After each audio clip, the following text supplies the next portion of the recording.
Problemi di traffico eccetera, ovviamente così, quindi sotto finale ci è venuto a trovare una nuova proposta. La dico? Sì, aspetta che prepariamo però. Prepariamo tutto quanto, un nome un po' spagnoleggiante, che dici Riccardo? Sì, mi serve, scusa, ecco anche questa. Ma prima lo invitiamo poi sistemiamo tutto, dai. No, lo lanciamo direttamente. Lo lanciamo direttamente? Sì, lo lanciamo direttamente.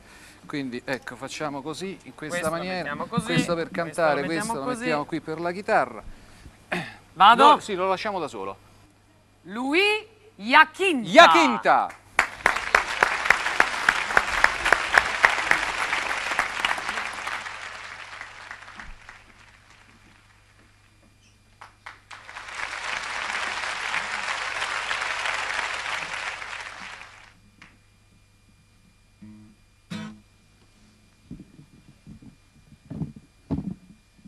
Hola, hombre. Con una rosa hai detto vienimi a cercare e tutta la sera io resterò da sola ed io per te, no io per te, sto microfono non si sente bene, tutta la sera sono venuto a te.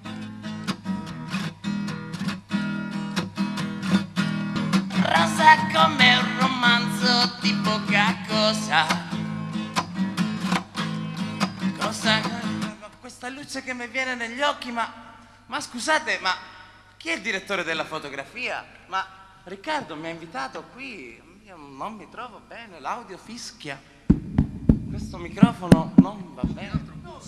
Ma dico io con la telecamera, cosa caspita inquadrate?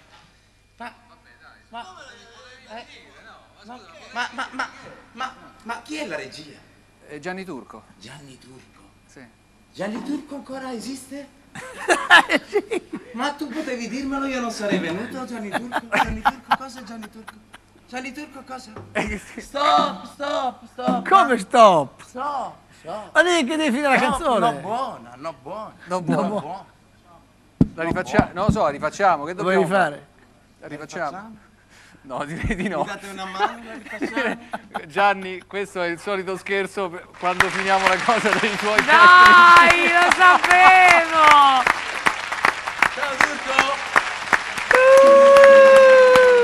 È uno scherzo! È uno scherzo! Vabbè, ma chi sei? Luigi, Eccola. una cosa è certa, non ti faccio più lavorare. Allora Marco, tocca a te. Hai Vieni, perso il lavoro! Mamma mia!